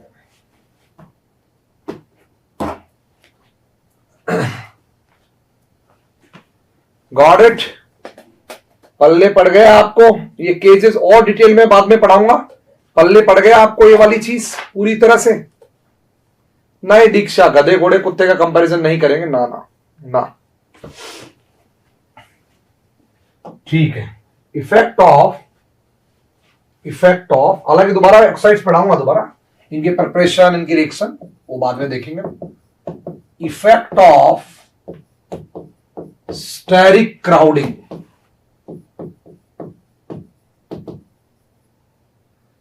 इन बैक बॉन्डिंग या on back bonding. Back bondings में या पाई बॉन्डिंग्स पे स्टेरिक क्राउडिंग का इफेक्ट क्या पड़ता है, ये भी थोड़ा देख लेते हैं. इसको बोलते हैं steric inhibition in back bonding, SIBB. This is called steric inhibition in back bonding. फिर से लिख देता हूं आराम से. Steric inhibition in back bonding. Back bonding में स्टेरिक इनहिबिशन का क्या फर्क पड़ता है, थोड़ा समझ लेते हैं. अगर हम एक बोरोन पर एक बल्कि NR2 ग्रुप जोड़ें, आपको पता है N बहुत बढ़िया बैक बॉन्डिंग करता है, कोई दो राय वाली बात नहीं. अगर हम एक बोरोन पर 2 NR2 ग्रुप जोड़ दें, हम एक बोरोन पर एक NR2 ग्रुप जोड़ रहे हैं बल्कि NR2, अगर एक बोरोन पर 2 NR2 ग्रुप जोड़ेंगे, आपको पता है बल्कि NR2 ग्रुप एक दूसरे को रिपेल करेंगे और वो प्लेन में नहीं रहने देंगे, स्ट्रक्चर को फर्दर प्लेनर नहीं रहने देंगे. और अगर 3 NR2 ग्रुप जोड़ देंगे, ये ठीक वैसे ही है जैसे steric inhibition in resonance, SIR पढ़ा होगा आपने. You must have gone through SIR, steric inhibition in resonance आपने जरूर पढ़ा होगा. ठीक वैसे ही है ये भी. This is also steric inhibition in resonance, वैसे ही है ये भी. सो क्या होगा, ये जो मोटे मोटे क्राउडेड R ग्रुप्स हैं, ये जो मोटे मोटे क्राउडेड R ग्रुप्स हैं, ये R ग्रुप्स जीना मुहाल कर देंगे इसका, और इसकी प्लेनरिटी को डिक्रीज कर देंगे. इस वजह से यही होगा जो रेजोनेंस में हुआ. जैसे जैसे क्राउडिंग बढ़ती जाएगी, इनके बीच पी पाई की जो टेंडेंसी है वो घटती चली जाएगी. इट मींस लेफ्ट से राइट जाएं तो हम कह सकते हैं बोरोन नाइट्रोजन के बीच ये जो पी पाई बॉन्डिंग है, ये 2p पाई ये डिक्रीज होती चली जाएगी, इसकी स्ट्रेंथ डिक्रीज होती चली जाएगी. और अगर बॉन्डिंग डिक्रीज होगी तो तो बॉन्ड ऑर्डर्स बढ़ेंगे, सॉरी घटेंगे, तो गारंटी से बॉन्ड लेंथ बढ़ेंगी।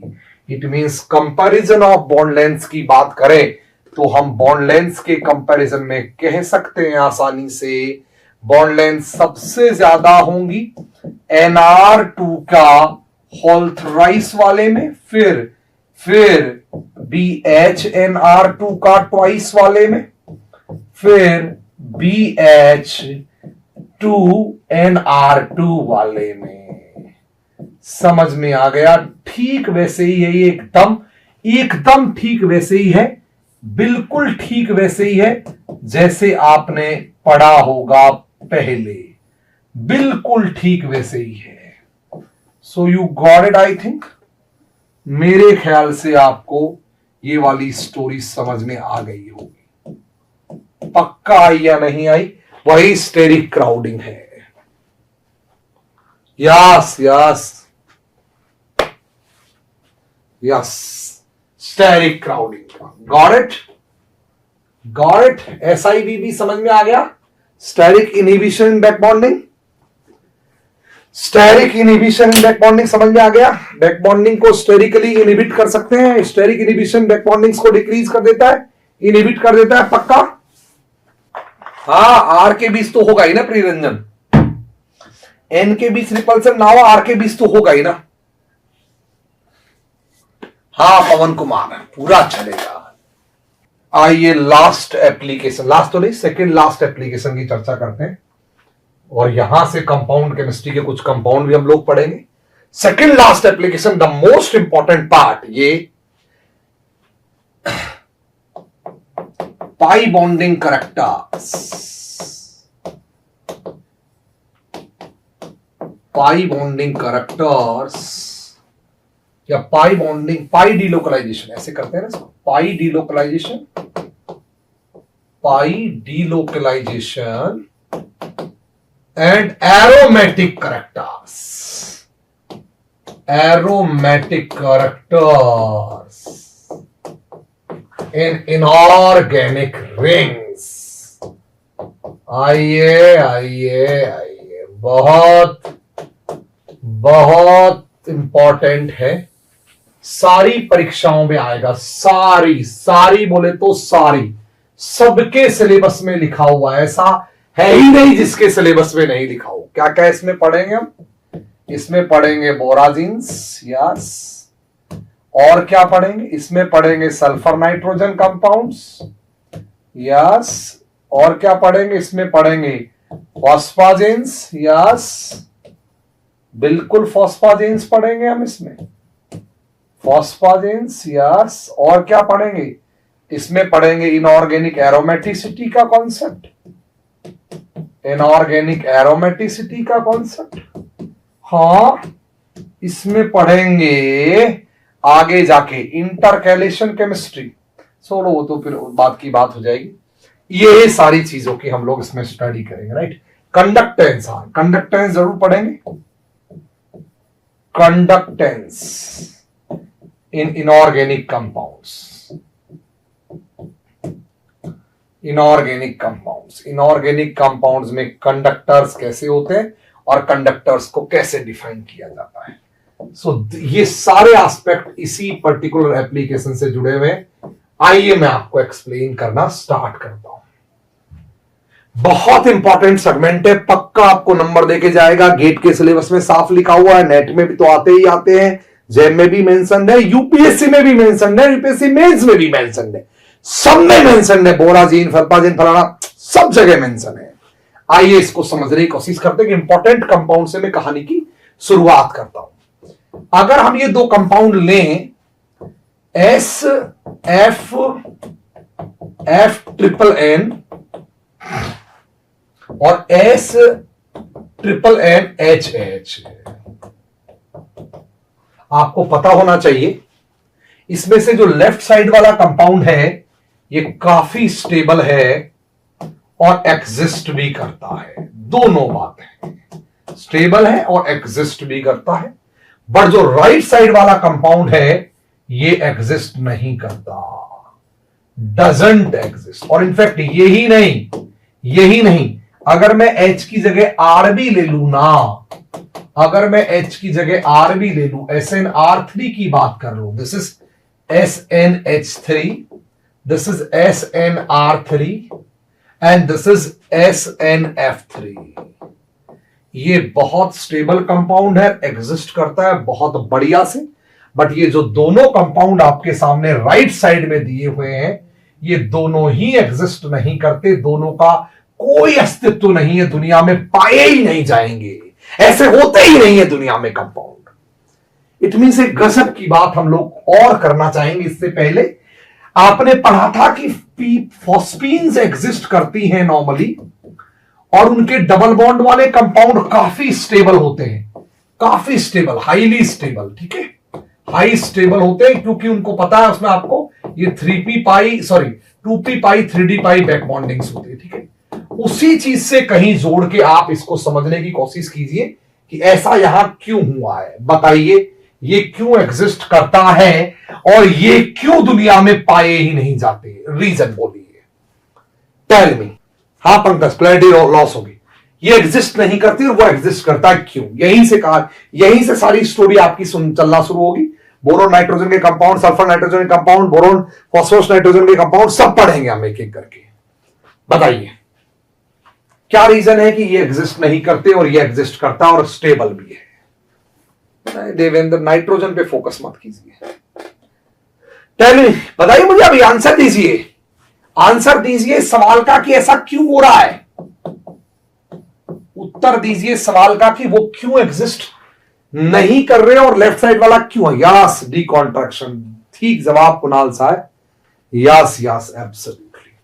अगर आपको ट्रिपल बॉन्ड बनाना है, oh my God, triple bond का मतलब समझ रहे हो, आप सल्फर के साथ 2 पाई बॉन्ड बनाना चाहते हैं, तो आपको इन पाई बॉन्डों को बनाने में 100% पी पाई डी पाई लगा होगा, और पी पाई डी पाई को लगने में आपको बेहतर तरीके से पता है, बहुत बढ़िया से पता है कि पी पाई डी पाई उसी केस में या उन्हीं केस में कर सकते हैं जब डी ऑर्बिटल कॉन्ट्रैक्टेड हो, लेस डिफ्यूज्ड हो, लेस डिफ्यूज्ड हो, लेस डिफ्यूज्ड हो, या वो कॉन्ट्रैक्टेड हो, तभी ट्रिपल बॉन्ड बन सकता है, वरना तो डबल के भी लाले पड़ जाते हैं, एक बॉन्ड पाई बनाना भी भारी पड़ जाता है। आपको पता है यहां फ्लोरीन गजब का कॉन्ट्रैक्ट करेंगी, और उस कॉन्ट्रैक्शन की वजह से इसके डी ऑर्बिटल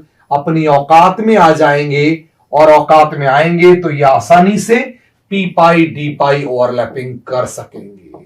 दोनों ही केस में, चाहे भले ही वो हाइड्रोजन रहे या रहे वो भले ही कार्बन या मैथिल ग्रुप, कॉन्ट्रैक्शन नहीं करवा सकते, और अनकॉन्ट्रैक्टेड फॉर्म में पी पाई डी पाई सल्फर 2 पाई बॉन्ड फॉर्म कर ही नहीं सकता। तो पहला सवाल तो यही है, परीक्षा में पक्का आ सकता है कि बताओ ये गजब एग्जिस्ट करता है पर ये दोनों एग्जिस्ट नहीं करते। इससे हम एक इंपॉर्टेंट बात समझे इस पूरी कहानी से।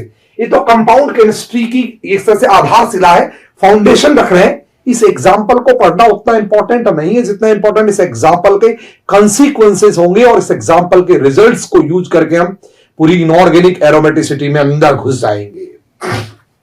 इस एग्जाम्पल ने मुझे एक इंपॉर्टेंट बात समझाई, वो ये कि किसी भी कंपाउंड में सल्फर हाइड्रोजन टाइप के बॉन्ड्स होंगे ना, ये बेहद वीक बॉन्ड्स होंगे, और वीक बॉन्ड होंगे तो वो कंपाउंड बेहद अनस्टेबल टाइप के कंपाउंड होंगे। यस, बट किसी भी कंपाउंड में इस टाइप के बॉन्ड होंगे तो डेफिनेटली वहां कॉन्ट्रैक्शन होगा, और कॉन्ट्रैक्शन होने से 2 फायदे होंगे। एक तो ये बॉन्ड खुद स्ट्रांग है, यानी कि एक तो ये बॉन्ड खुद स्टेबल है, और दूसरा फायदा इससे ये होगा कि कॉन्ट्रैक्शन की वजह से सल्फर पर प्लस आएगा, और अगर प्लस आएगा तो सल्फर के जो डी ऑर्बिटल है वो लेस डिफ्यूज हो जाएंगे, वो इफेक्टिव डी ऑर्बिटल हो जाएंगे फॉर पाई बॉन्डिंग्स। मींस इसका फायदा ये होगा डी कॉन्ट्रैक्शन होगा, और अगर डी कॉन्ट्रैक्शन होगा तो उससे क्या होता है आपको पता ही है, लेस डिफ्यूज डी मिलेंगे आपको, स्मॉलर डी मिलेंगे, और लेस डिफ्यूज डी मिलेंगे तो वो इफेक्टिव हो जाएंगे लेस डिफ्यूज डी जो है वो इफेक्टिव हो जाएंगे पाई बॉन्डिंग्स के लिए, very effective for pi bondings, very effective for pi bondings, for pi bondings. आइए अब इसी को अप्लाई करके हम कुछ इंटरेस्टिंग चीज समझने चलते हैं, कुछ बेहद इंटरेस्टिंग चीज, इसको अप्लाई करते हैं। अगर मान लीजिए हमें बोरोन नाइट्रोजन या फास्फोरस नाइट्रोजन या सल्फर नाइट्रोजन या सल्फर ऑक्सीजन, इनके कंपाउंड या इनकी रिंग्स बनानी है। सपोज कीजिए मुझे कहीं पे भी बोरोन नाइट्रोजन या सल्फर नाइट्रोजन या इनकी, आगे कितनी बनाओ उसको छोड़ दो, अभी तो सिर्फ इतनी बात कर रहा हूं मैं, ठीक है, या सल्फर नाइट्रोजन्स, ठीक है, या फास्फोरस नाइट्रोजन्स। अगर मुझे इनकी रिंग्स बनानी है, मतलब इनको आगे पॉलीमराइज करना है, चेन्स बनानी है, रिंग्स बनानी है मुझे इनकी, ठीक है, चेन्स खुली होगी, रिंग्स बंद होगी, यही फर्क है आपका। अगर मुझे ये बनानी है और अगर मुझसे कोई कहे कि ये बनाने के लिए जो साइड एलिमेंट अवेलेबल हमारे पास, वो एक तरफ है H और R और दूसरी तरफ है F और Cl, हमें कौन से एलिमेंट किस पर चुनने हैं और कैसे चुनने हैं, ये एग्जाम्पल जो पिछला एग्जाम्पल है वो हमें बखूबी ये बात समझाएगा बेहतरीन तरीके से। आइए इसको और थोड़ा सा एक्सप्लेन करते हैं। सेकंड पीरियड के एलिमेंट जैसे बोरोन, जैसे नाइट्रोजन, जैसे ऑक्सीजन, ये सब इनके पास 2p होता है ऑर्बिटल अवेलेबल, और ये बढ़िया बॉन्डिंग करते हैं फ्लोरीन से भी, बढ़िया मतलब गजब की, इफेक्टिव, खूब बढ़िया, और ये अच्छी बॉन्डिंग करते हैं हाइड्रोजन से भी, उनसे भी इनको कोई तकलीफ नहीं है। Good bonding also hydrogen, hydrogen के साथ भी ये बढ़िया बॉन्डिंग करते हैं, इट मींस ये भी ठीक ठाक बॉन्डिंग है। गुड, गुड ओवरलैपिंग, बोलो बेटा जी, गुड ओवरलैपिंग, राइट, ये भी ठीक ठाक ओवरलैपिंग है या बढ़िया ओवरलैपिंग्स है, और ये भी गुड ओवरलैपिंग, मतलब इनको कोई खास परहेज नहीं है सेकंड पीरियड वालों को चुनने में। वो फ्लोरीन भी चुन देते हैं, उनके बॉन्ड भी उनके कोई बुरे नहीं है, और बॉन्ड उनके लिए हाइड्रोजन वाले भी बुरे नहीं है। सेकंड पीरियड वालों की स्टोरी ये है।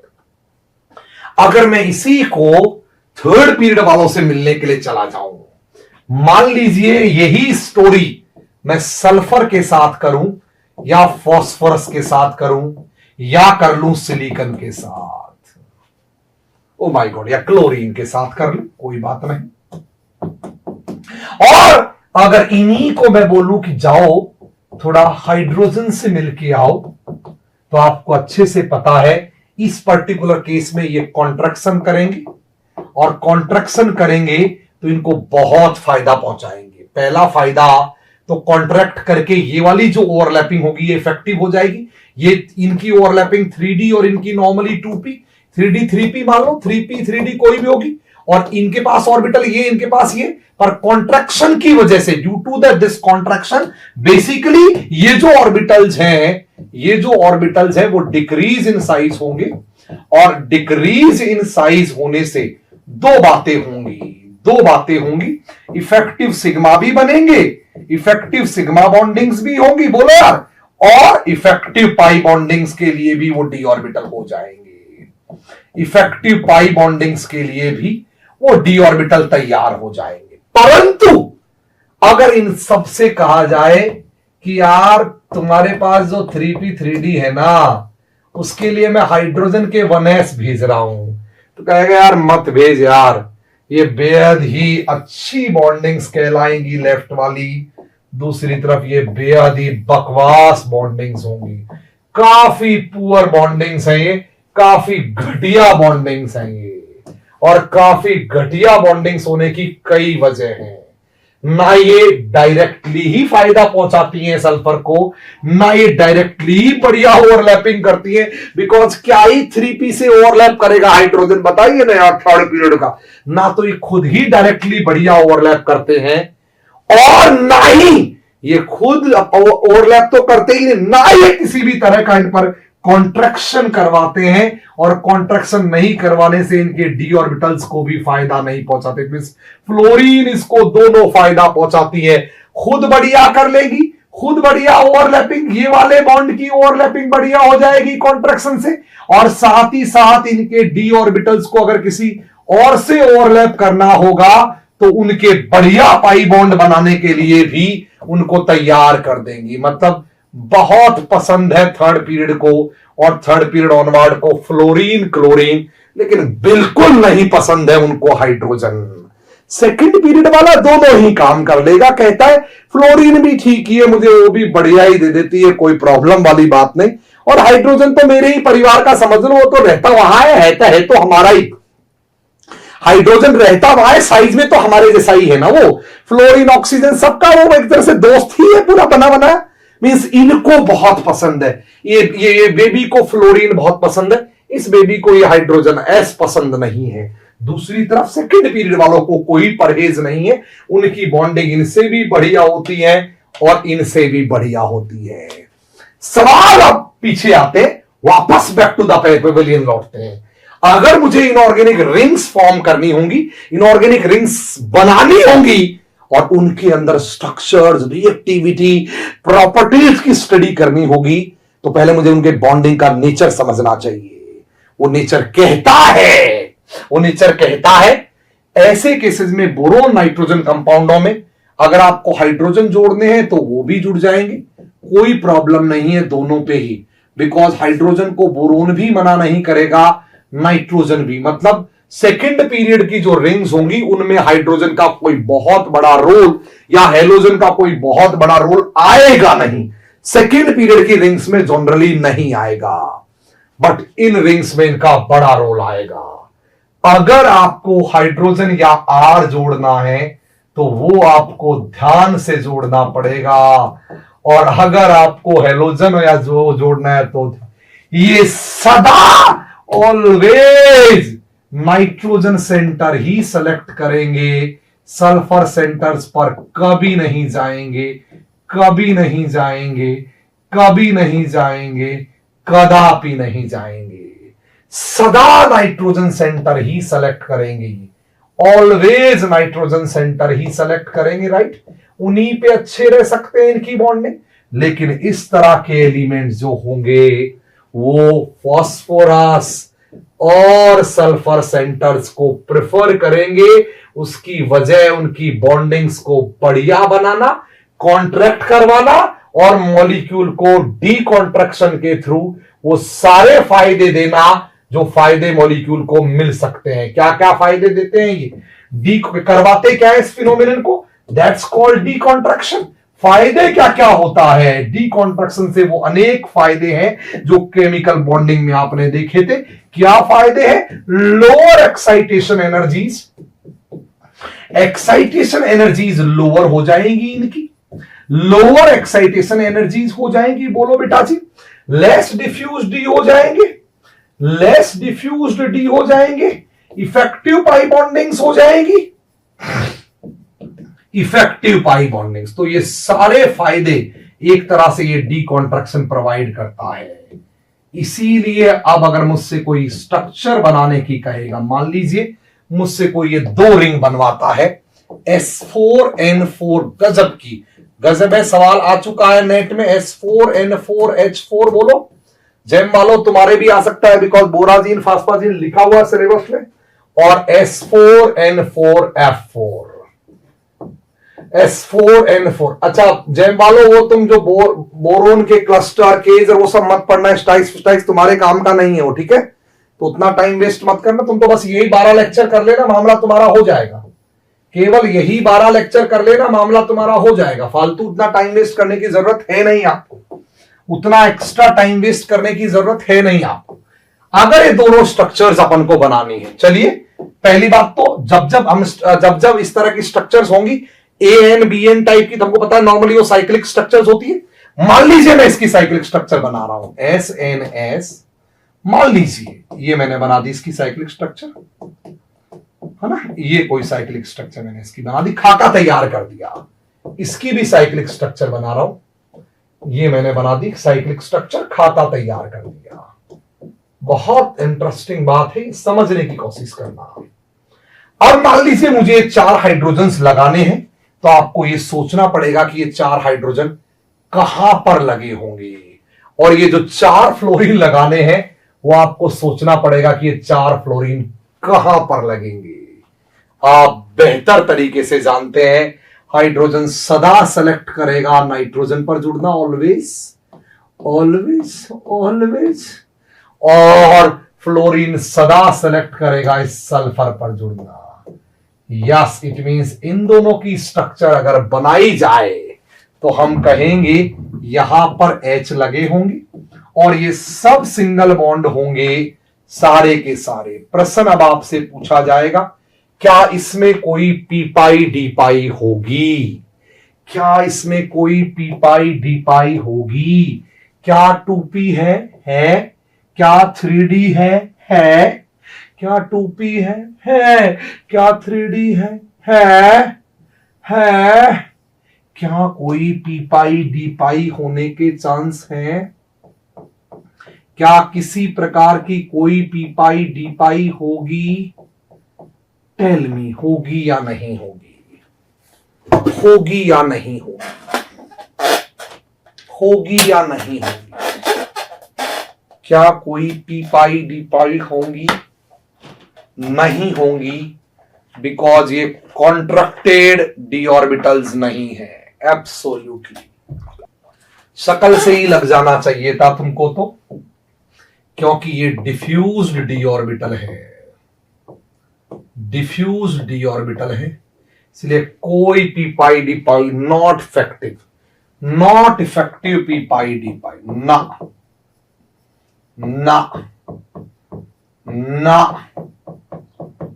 कोई effective P pi D pi नहीं होंगी। तो क्या इस रिंग में कोई पाई करंट होगा? No cyclic pi current, no cyclic pi current, किसी भी तरह का कोई साइक्लिक पाई करंट नहीं होगा। पल्ले पड़ गया होगा आपको, पल्ले पड़ गया होगा आपको। परंतु इसमें, ओ माय गॉड, थोड़ा सा बोराजीन का B3N3S6 को भी बगल में लिखा ना, उसको भी लिखना पड़ेगा। हाँ, B3N3S6, ठीक है। B on B and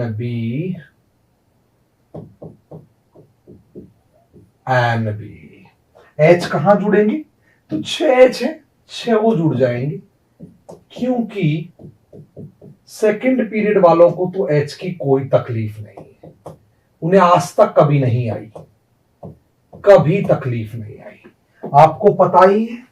अच्छा, उसमें होगी नहीं होगी, बाद में बात करेंगे। इसमें तो नहीं होगी, क्योंकि पी पाई डी पाइस के लिए, effective P pi D price के लिए नॉर्मली हमको कॉन्ट्रैक्टेड डी चाहिए, ठीक है।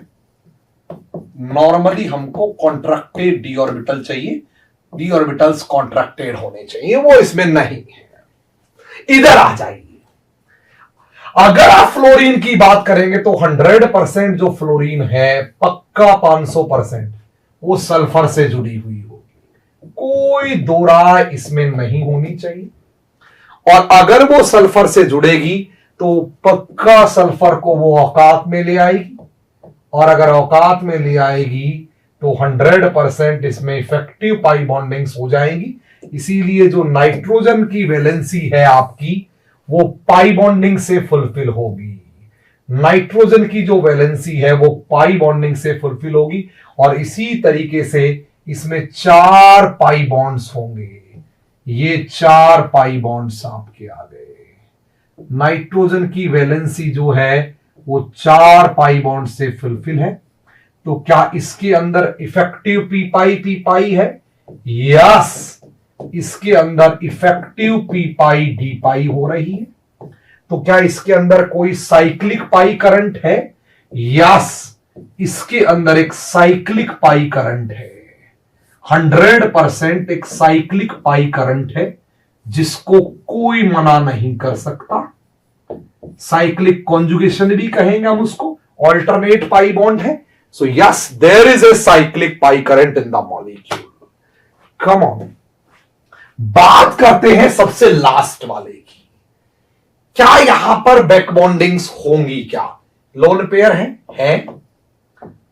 क्या वेकेंट ऑर्बिटल है? वो तो है ही है, पर कॉन्ट्रैक्शन नहीं है। सवाल उठता है, कॉन्ट्रैक्शन की जरूरत ही नहीं है, बिकॉज यहां बॉन्डिंग्स दरअसल 2p पाई है। और ये मैंने आपको बताया था, 2p पाइज के लिए कोई कॉन्ट्रैक्शन की जरूरत नहीं होगी, किसी भी तरह की कॉन्ट्रैक्शन की जरूरत नहीं होगी, चाहिए ही नहीं।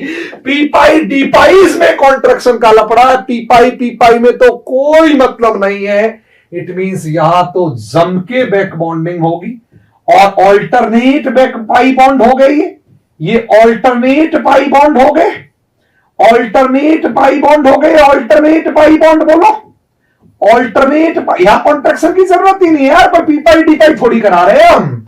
इसका मतलब यहां इफेक्टिव पी पाई है। Here the bonding is basically effective P pi है, effective P pi back bonding है, right. Effective P pi back bonding है और इस वजह से इसमें भी 100% एक साइक्लिक पाई करंट है, साइक्लिक पाई करंट है, जिसकी चर्चा आप एक चैप्टर में करते हैं, एरोमेटिसिटी, करेंगे हम उसकी चर्चा भी। क्या ये तीनों एग्जांपल्स और तीनों स्ट्रक्चर समझ में आई? यहां पर नो डी कॉन्ट्रैक्शन, कोई डी कॉन्ट्रैक्शन नहीं है, राइट। यहां पर presence of D contraction, presence of D contraction, presence of D contraction. और राइट साइड में देखें उस वाले में तो डी ही नहीं है, डी कॉन्ट्रैक्शन की कहां करेंगे? प्रेजेंस ऑफ डी ही नहीं है, प्रेजेंस ऑफ डी कॉन्ट्रैक्शन की कहां से बात करेंगे भाई? प्रेजेंस एंटी एरोमेटिक नितांशु मत बोल, ना ना ना ना ना ना ना, यहां अकल फकल नहीं चलता, इतना जल्दी मत मर। ये एंटी एरोमेटिक नहीं है, यहां अकल फकल नहीं चलता, कोई अकल फकल टकल की बात नहीं होगी यहां। हकल फकल टकल चकल की बात ही नहीं करेंगे हम यहां, हकल फकल होगा ही नहीं यहां, उसके बारे में चर्चा करेंगे, वो तो बाद की बात है। पहले पाई बॉन्ड का बनना तो समझ लीजिए, पहले पाई बॉन्ड का बनना तो समझ लीजिए, बाद में देखेंगे अकल टकल चकल। तो पहले आपको ये बात समझ में आई, absence of D contraction, absence, यहां एब्सेंस है, absence of D contraction, D contraction absent है, एब्सेंट। यहां प्रेजेंस ऑफ डी कॉन्ट्रैक्शन, यहां तो एब्सेंट ऑफ डी, कॉन्ट्रैक्शन छोड़ दो, डी एब्सेंट है, कॉन्ट्रैक्शन नहीं, एब्सेंट बाद में गए, डी एब्सेंट है, डी ही एब्सेंट है मुन्ना, कॉन्ट्रैक्शन कॉन्ट्रैक्शन गया तेल लेने, डी ही एब्सेंट है, डी ही नहीं है, डी ही एब्सेंट है, वही नहीं है।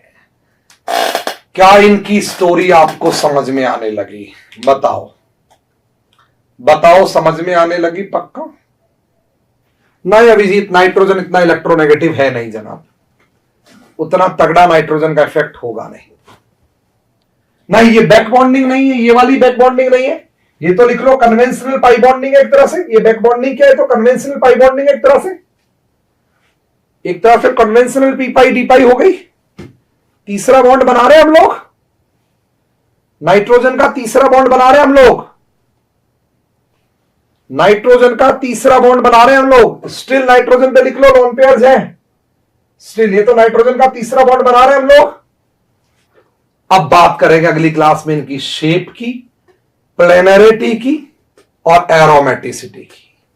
आज बात हुई इनकी पाई बॉन्डिंग्स की, अगली क्लास में चर्चा होगी, यहीं से अध्याय शुरू होगा इनऑर्गेनिक एरोमेटिसिटी के कंपाउंड। अगली क्लास में चर्चा करेंगे effect of pi bonding on planarity, aromaticity and so अगली क्लास में यहीं से चर्चाओं का बाजार शुरू किया जाएगा। बात करेंगे इनकी प्लेनरिटी की और प्लेनरिटी की और एरोमेटिसिटी की चर्चा करेंगे। चर्चा के लिए, चाय पे चर्चा के लिए आप जुड़ेंगे मुझसे अगली क्लास में। एरोमेटिसिटी पे चर्चा होगी, चाय पे चर्चा की लगे। टाटा, बाय बाय, शुभ रात्रि।